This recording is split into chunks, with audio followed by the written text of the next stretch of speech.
Hi everybody, welcome back to the channel. Today we're going to do part 3 of our Unreal Materials Mastery series that we've got going on. And today we're going to do the carpet. So over here you can see in our viewport, we're in Unreal right now, and this is the carpet that we're going to do today. And it's going to have some of the fibers kind of looking like they're sticking up and everything. This is a super duper easy one. So I'm going to kind of like let us control here, and you can see us walking around. This is a very easy and quick one, but the effect is really pleasing and nice, and you can even get pretty close to it, and it doesn't really break down too much. It looks like an actual carpet kind of sticking. And we're using a parallax occlusion technique for this, and I'm going to go through all of that. So let's kind of go back over here as well, and you can see we also put it on this mat in front of the elevator here. So there you go. I'll show you how to make that one today. So first we're going to start out in Substance Designer, and then we're going to come back here into Unreal, and we're going to make the material up for it. So I'll see you over in Substance Designer. Okay, so here we are back in Substance Designer. And as you can see, our graph is quite simple compared to some of our graphs we've done in the past. In fact, this is way simpler than most graphs, but this will just kind of go to show that sometimes you can even make a really nice looking material, even with a really simple graph and really simple material. So, okay, to get to this point, we go File, New, Substance Graph, and I named mine T Carpet. You do metallic roughness here, 2048 by 2048. Just hit Create. And then what you're going to have is a bunch of outputs that appear on your screen. And we want to keep the base color one, keep the normal, and then keep the height. Okay? So those are the ones that you want to keep. Now I'm going to walk you through this whole graph here. It's not going to take very long, but we're going to go from left to right, and I'll go through all the settings. To put in a node, just hit the spacebar key and look it up. So like our first one is white noise. Start looking it up, you can click it, and there you go. You can pull off of it, and then you can look up new nodes as you go. So let's just delete that one. So first we'll put in this white noise one. I'm going to go through all of the settings of each of the nodes on the right-hand side here.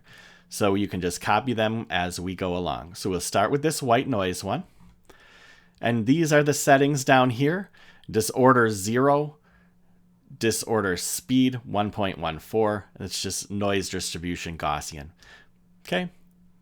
We'll run that up into an ambient occlusion, RTAO. The settings for that, we have 128 for samples, height scale 0.03, maximum distance 0.5, and spread angle 1. Okay. Now we'll take that RTAO and we'll levels it out a little bit. So put it into a levels. You can move these handles. You move the dark ones up and the white ones back and try to get them closer to the middle, and you can kind of see the result we're aiming for here.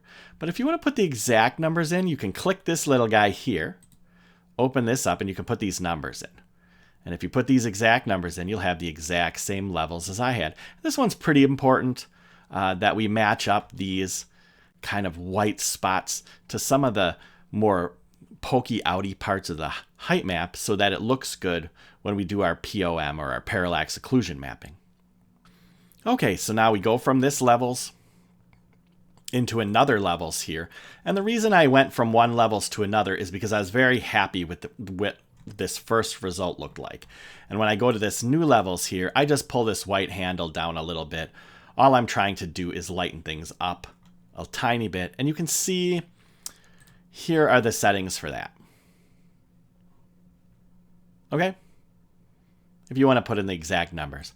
We'll bring this levels up into a blend, and the blend is set to overlay 0.275.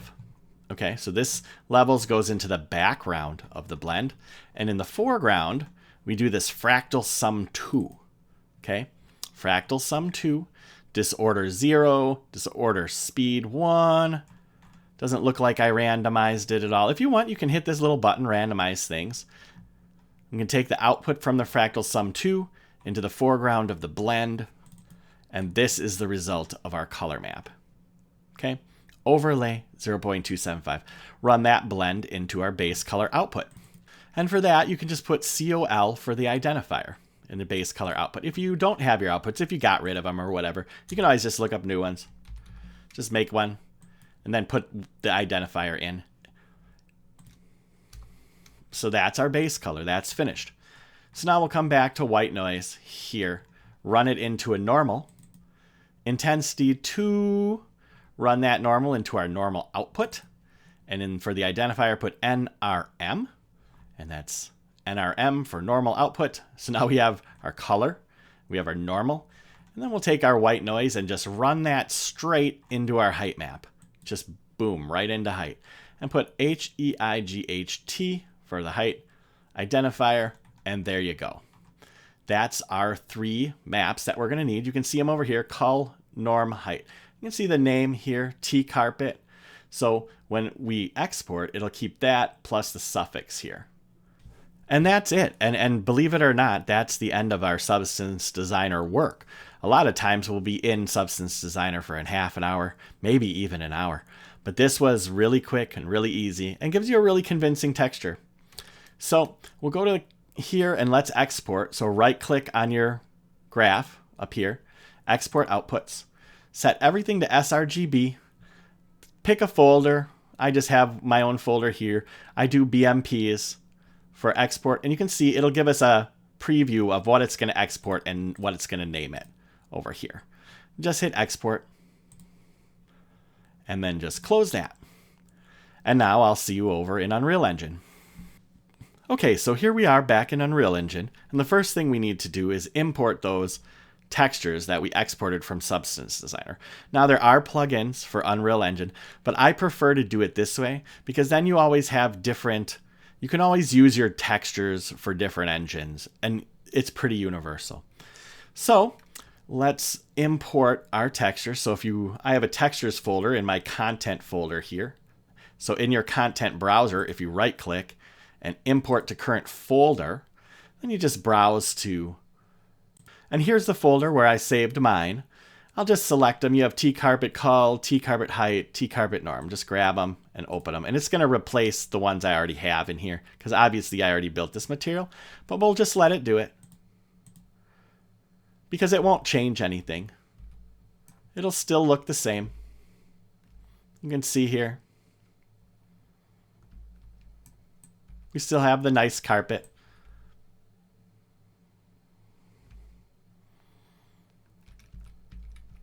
So now that we've got our textures in, let's build this material. So I have a material folder here inside of my content folder. And you can see I already have the M carpet. But if you want to make a new one, you just right click in here and go to material. And then just name it M carpet or whatever you want. But that's what I named mine, was M carpet. And that's how you make a new material. I'll just delete that one. Let's open that up.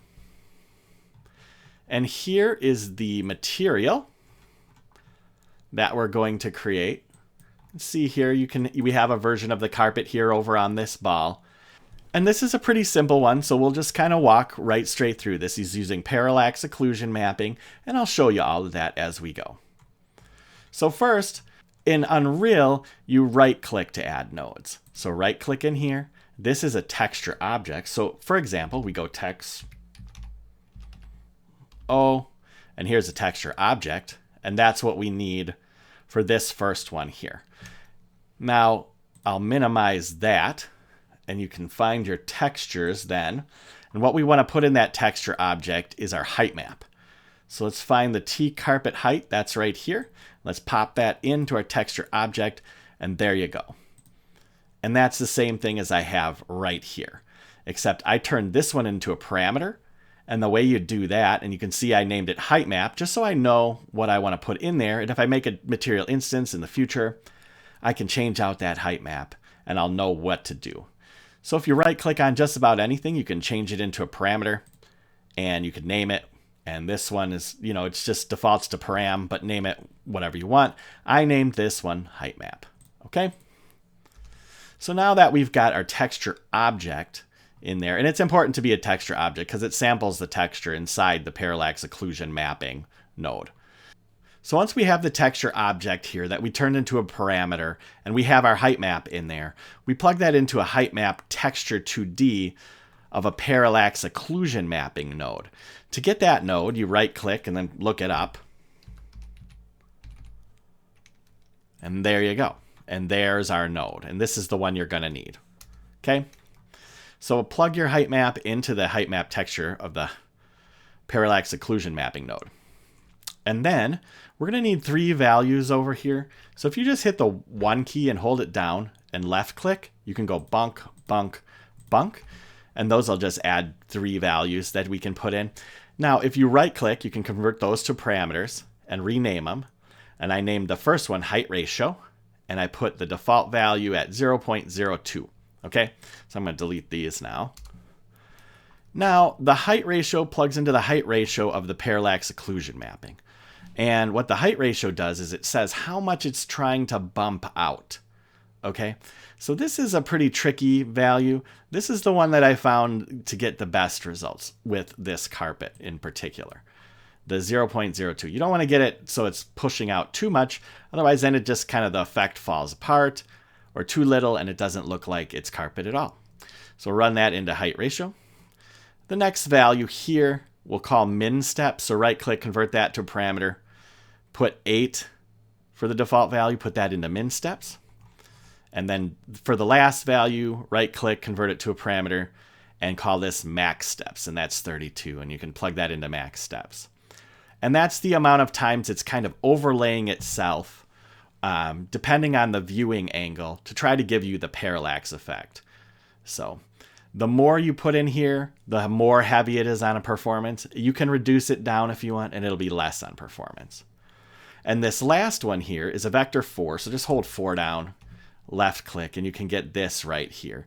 And what this determines is what channel your height map is in. So it can tell the parallax occlusion mapping where to look for that height map. And for ours, we can just say it's in the red channel. It's in all 3 channels, but we can just say it's in the red. So let's delete this out here. And you can open this up. And to say it's in red, just put 1 in red, 0, 0, 0. Okay? So again, the 4 key, left click for vector 4, or you could look it up. Double click on that, put 1 in red here. Okay? And then we can close that out. And so we'll just plug this in right here into the height map channel V4 here. Okay? And that just tells it that the height map's in the red channel. Okay? Now our parallax occlusion mapping is done. So we run that over. We take the parallax UVs and we run those into a texture sample. And this is the texture sample for our color map. So for here, you can just find the carpet cull and pull it in. Bonk. There. And you might as well, since you're here, find the carpet normal and pull it in. Bonk. And then those will just automatically turn into texture samples when you drag them in. So, or you can look them up and put them in over here. So there's this texture sample here. Now, let's delete this one out. So this is our color. See, T carpet color. Run the parallax UVs into the UVs of this one. And then the RGB into the base color. Okay? Now, for roughness, you just hit 1 and left click. You can turn that into a parameter, right click, convert to parameter, call it roughness. That's just for readability later if you make this into material instance. Just put default value of 0.5 in there. And just run that roughness right up into roughness. Okay? Then we take our parallax UVs and run them into our normal texture sampler, which we also brought in, but I can get rid of this one. We'll delete that out. Take the parallax UVs into the UVs of that normal map texture sample, and then run that up into the normal pin. And there you go. That's all you have to do here. And you can save that.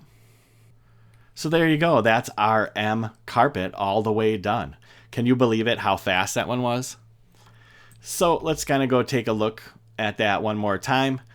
And there you go. That's our carpet in all of its glory.